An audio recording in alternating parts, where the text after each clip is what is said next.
morning, everyone. Thank you for joining us. I'm Nicky Chute, the head of marketing here at The Escape.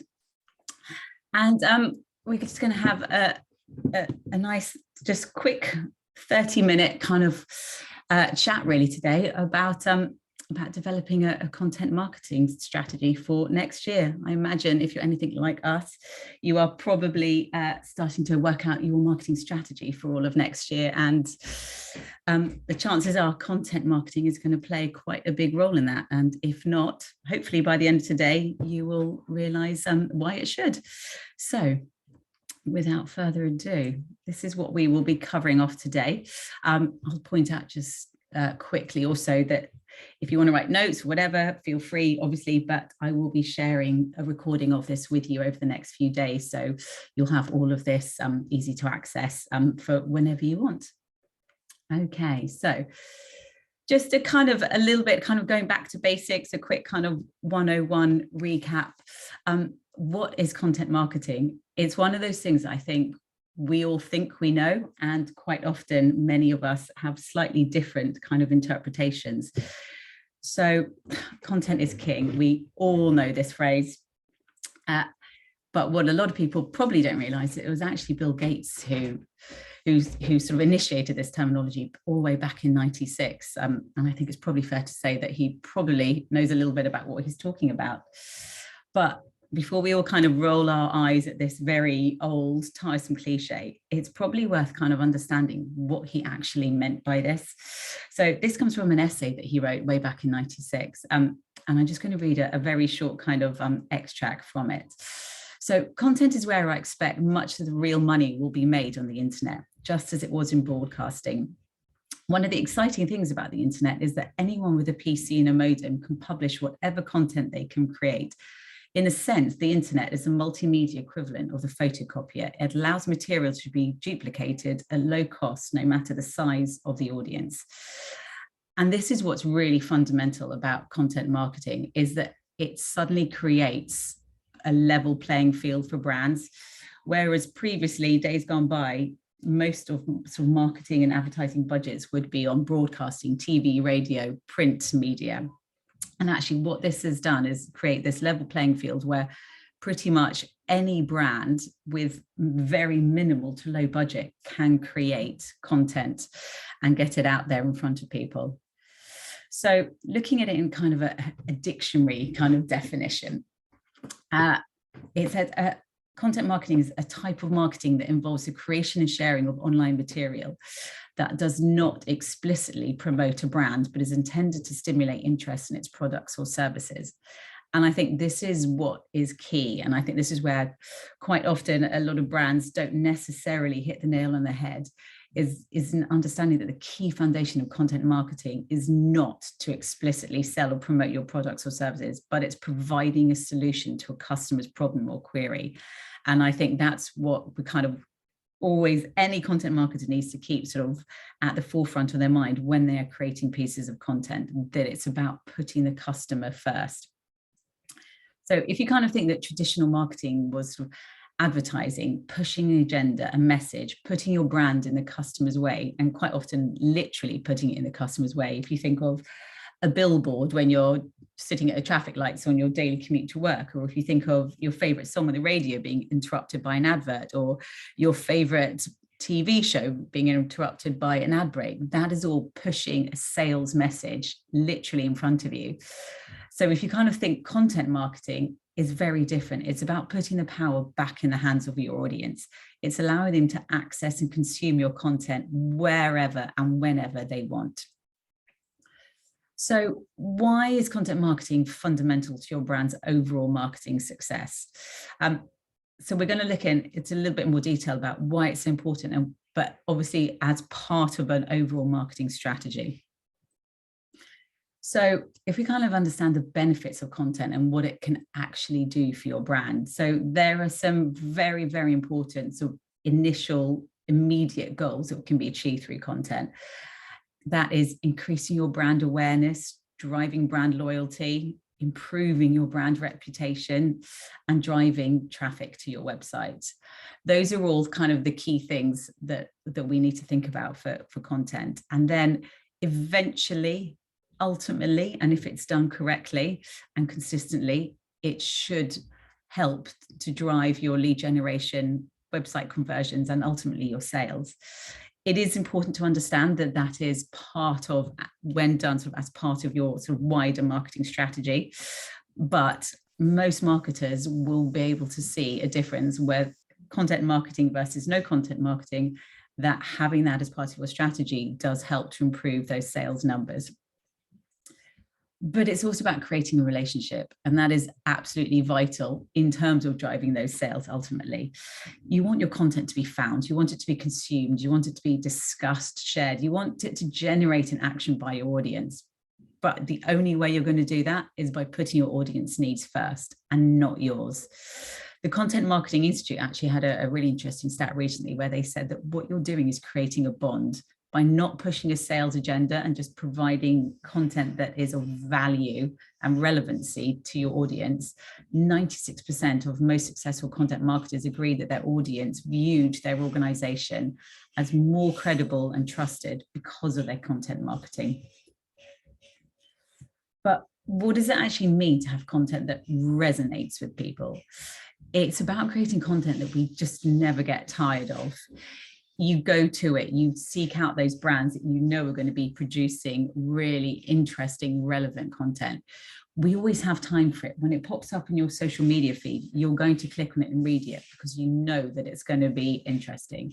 You remember it. There's something about it that sticks in your mind that makes you want to talk about, you want to share it. It's something that you know is going to provide value to other people. So you are willing to share that content and willing to put your own reputation at stake because you can see the value in it and to other people. But what should our content actually be doing? And this is, I think, where quite often we get a little bit stuck and a little bit unraveled in sort of going down a sales wormhole. And obviously that is not the objective. So what we're trying to do with our content is tell a story, let people understand your brand, your industry, whatever it is, inspire people to take action, challenge people's assumptions. People want to be challenged. People don't want to be stuck on the same path and the same thought process, or the exact opposite, confirm our assumptions. Sometimes, we're human. We just need a little bit of reassurance. Remind us of the basics. And this is for anyone, no matter where you are in your career path, no matter how junior or how senior, we all sometimes just need to go back to basics and just be reminded of those 101s. And educating us, we're all on a perpetual path of learning. So educate us, answer a question, encourage us, tell us that what we're doing is right, steer us on the path if it's not quite right, and entertain us. We all want to be entertained.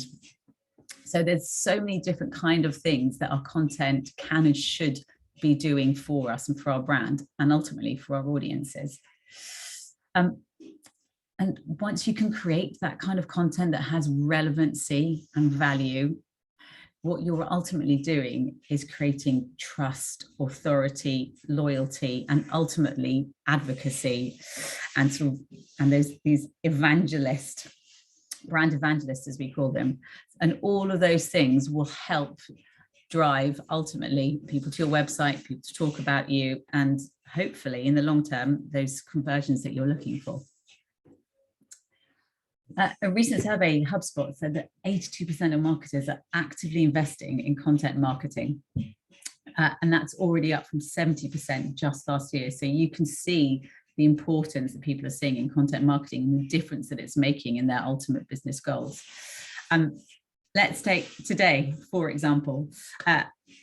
There was a recent survey on SEMrush, the SEO specialist, and they worked out that looking at Google keywords and Google searches, that content marketing strategy is currently the most searched for query when relating to content marketing. So anyone typing in anything to do with content marketing on Google and other search engines, the most popular term was content marketing strategy. So that's just a case in point why we're all here today. Why we're all listening to this webinar on content marketing strategy is that as an agency, and just like any other brand, when you're doing your research into what content people want, it's about providing that. So people are wanting to understand content marketing strategy.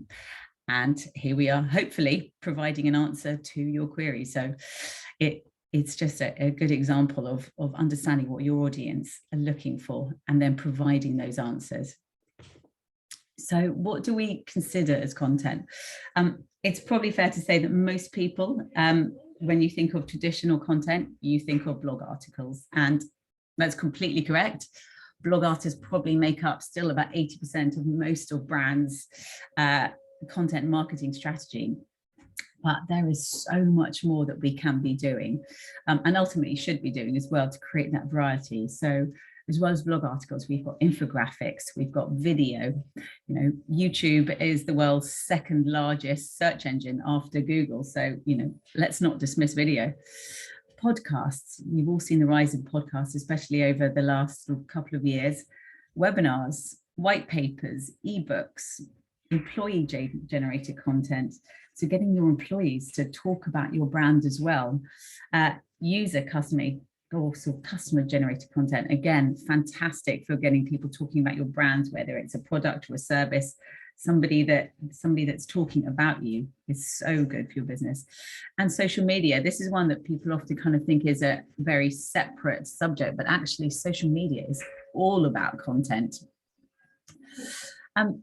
And then looking into blogs in a little bit more detail, because I think it's one of the things that is probably one of the easiest ways for us to sort of dip our toe into content marketing, or if you're already great at it, just understanding how you can kind of increase and improve what you're doing.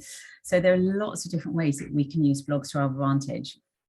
Long form content, this is absolutely key, because what we are finding is that Google is rewarding and ranking those websites or those brands that have really long form pieces of content. And when I say that, we are looking at literally 2,000 words plus. Those are the ones that are performing best, because Google can see the effort and the value that you are going to create for an audience. How-tos, guides, those are brilliant. Hot topics, be current, be relevant, join in a conversation surrounding the latest trends or discussions within your sector. Checklists, who doesn't love a checklist? Templates, provide something that's useful for an audience. Even case studies, these are essentially, it's content. It's finding a way to let your own work speak for yourself without pushing a sales message. Top tips, these are classic, think of BuzzFeed, for example, your 47 ways to skin a cat, whatever it is, these are all fantastic in Google. And thought leadership, show your authority in your sector, another great way to get your content out there. And repurpose. And I think this is where so many of us probably fall short, is actually get your content to work harder for you. Don't make so much work for yourself.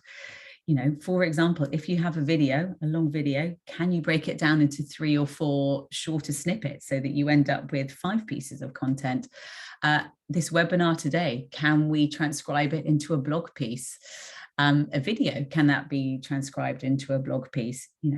If you have a piece of evergreen content, reuse it 6 months down the line. Hopefully your community and your audience has grown enough that a lot of them might not have seen a piece of content that you've already done. So share it again. So making your content work harder for you as well is a really good tip. But how do we really know what our audience wants? And this is absolutely key. There is no point creating content if you don't know who your audience are and what they are looking for. What questions are they looking to have answered? So before you start any kind of content marketing, and this is probably actually even part of your wider marketing strategy, is know your audience. Make sure you've done your audience mapping. Find out who they are. What are the demographics? Where are they hanging out? What kind of content are they consuming? Use Google Keyword Planner, other platforms, SEMrush, etc. Find out, how are people arriving on your website? What keywords were they looking for? Have you run a recent PPC campaign? Understand all the keywords and search terminology that people are putting into Google to arrive at your website, and see have a look, see if there are gaps. Are there things that people are looking for that you're currently not covering, but it's relating to a service or product that you're offering? Social listening, make sure you're following any mentions of your brand. Customer service, review sites, where are people talking about you? What are the trends? What are people talking about? Follow keywords. Is there a conversation going on that is really trending within your sector that you should be part of? You should be providing content that relates to that. Hashtag analysis, what are people following? What are the conversations that you can join in on? And Google Analytics, always make sure that whatever anecdotal evidence you think you have or you think make sure that you're backing it up with hard facts and data. So look at your analytics. Who are your demographic? Who are the people visiting your website? What pages are they visiting? What are they consuming? What content? Where are your highest bounce rates? What are they landing on that they are not perhaps finding the answer that they hoped that they were looking for? Understand how to adapt your content based on how people are using and engaging with what you currently have. And competitive research, let's not pretend, we all do it. And that's absolutely fine, but learn something from it. What are your competitors doing well? What are they not doing so well in? Where are the gaps that perhaps your brand and your content can fill? And then just kind of delving in a little bit deeper is actually, who is your key audience? Are they actually who you think they are? Is there more than one type? Are they who you want them to be? Have you actually discovered that people from your data, that people visiting your website and consuming your content are not actually who you thought they were? Have you been catering to a completely different demographic to what is actually, to who is actually visiting your website? Are you creating to 40 and 50-year-olds, but actually your data is showing that people come to your site are actually between 20 and 30? Are they who you want them to be? Do you need to change some of your content to attract a different type of audience? That doesn't mean change what you've already got and lose the current audience you have, but adapt, bring in more people to your website and to your marketing. And also consider changing your messaging for existing customers versus new audiences. Have different messaging, different terminology. And then understanding where they hang out. Where do your customers or your potential customers hang out to access your content? Are they on TikTok? Are they on Facebook? Are they on Instagram? Where are they? Where does your content need to be so that you can get it in front of those people? A very kind of prime example, let's pretend you're selling products for truck drivers. Probably it's not the greatest idea to push video as your prime or only source of content if they are going to be sitting in a truck for 12 hours a day. Actually, you have a sitting audience. How about considering podcasts? So it's just about understanding what people do and where they go to have the right kind of content that can reach them. And then understand their pain points. And again, this goes back to previous points of understanding your audience mapping, doing social listening. What are they talking about? What questions do they need to be answered? What problems do they have that they're looking for you to be able to solve? So when somebody's typing a query into Google, what are the top tips for SEO? How do I get started? Should I buy a new build over a period property? Whatever it is, if it relates to your industry, make sure that you have content that is going to answer those queries. A very quick few do's and don'ts, but these are really, really important when you are going through your content strategy. So don't lose your integrity. It's very easy and very tempted to just churn out content to keep the beast that is Google happy.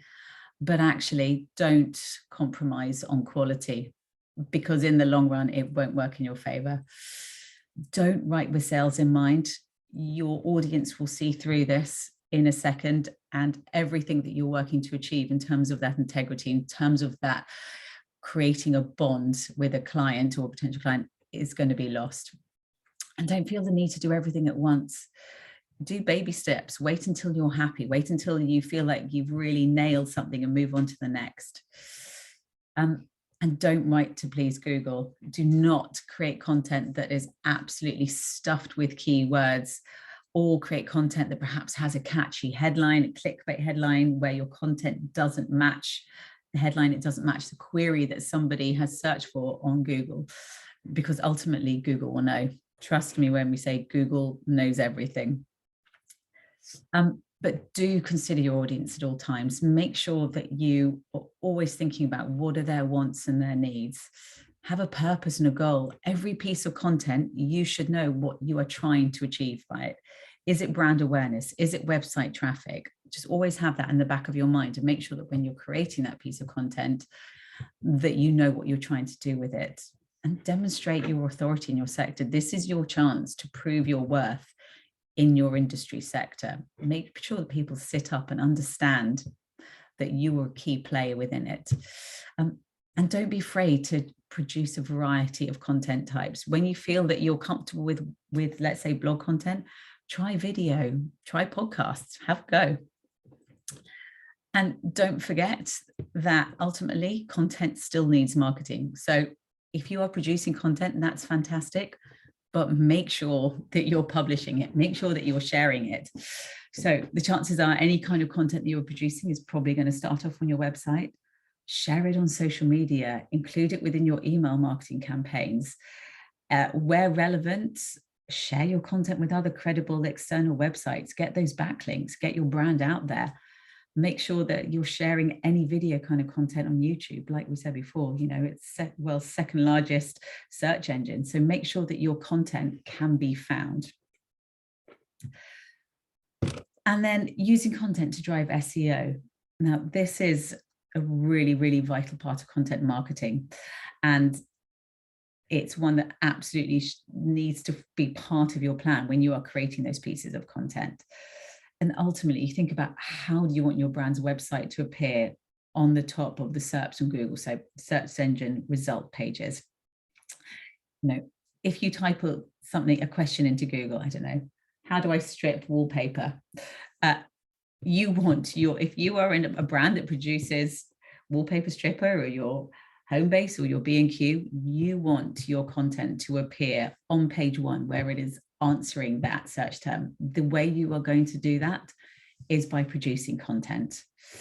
And that is pretty much the only way you are going to get there. Yes, you have PPC, but you need to make sure that you are providing content. What's happening is that when someone types in that search term, you all know this, but I'm sure, but Google is crawling your website. It is crawling all the websites out there to see which pages and which pieces of content are going to best answer that user's search query. So the more content you have on your website that is relevant to your services and products and can answer a potential user's query, the higher you are going to rank on Google.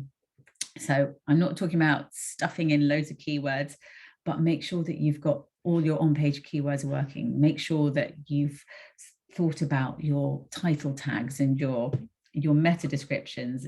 All of those kind of things are going to help with bringing your content further up in the rankings of Google.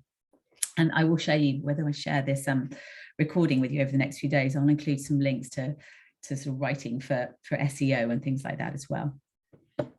But looking at data from SEMrush, search is the #1 traffic source to all blogs across all industries. So again, it's just reinforcing that message. According to a study of more than 11 million SERPs, the average word count for pages that rank on the first page of Google is 1,447 words. So as you can see, that long form content is really vital in helping you rank higher in Google. And again, and this is a pretty sorry statistic, but unfortunately, there is 99% of content that isn't seen because it doesn't appear anywhere near the top of SERPs, so the search engine results pages.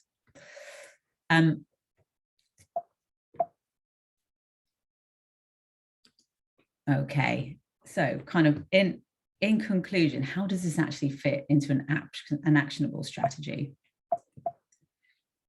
So if we kind of think about kind of building all of this into a strategy, there are kind of 13 simple steps that we can all take. First one is understanding your wider marketing strategy and how content fits within this. And this is really important. It has to be part of a wider strategy. Ensure you have a clear idea of the objectives of your content. Is it brand awareness? Is it website traffic? What are you trying to achieve? And be realistic about your resources. If there's only one of you doing this, then perhaps you're not going to be able to produce 30 pieces of content a week across all different formats. So just adapt accordingly and know your audience. Obviously, that is absolutely vital. Understand what problems your content is solving. Make sure that you've done your keyword research for your SEO ranking. Decide what content formats you want to focus on and then brainstorm ideas. You don't have to do everything at once. So decide on a plan. It might be that you start with 2 or 3 different formats, and in 6 months' time, you introduce a few more. And then also decide which channels you're going to be publishing on. Again, doing your research, understanding where your potential audiences are hanging out. And then knowing what makes your brand, and your content unique. This is your chance to shine. This is your chance to stamp your personality and your authority all over your content.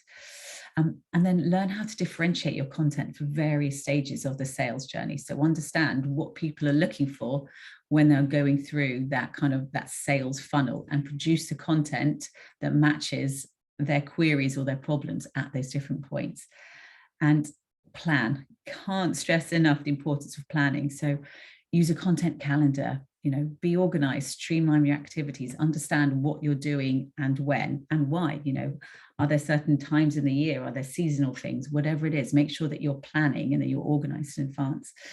And be regular and consistent in your approach. And this works for your audience and for Google. If you are producing 1 piece a month, you are not going to create that kind of brand loyalty that you're looking for. You're also not going to help with your SEO ranking.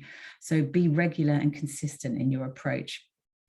And then the last one is make sure that you are actually measuring and understanding what you're doing. Don't just put a piece of content out there and then leave it. Measure, analyze, learn, adapt, improve, and repeat.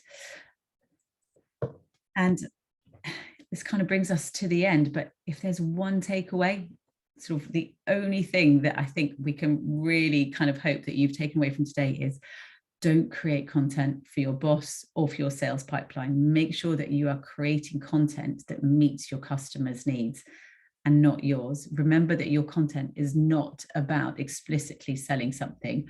It's very subliminal in its sales messages and its branding. It's about creating something that answers a customer's query or problem. So that, and a really good content planner. So thank you everyone for your time.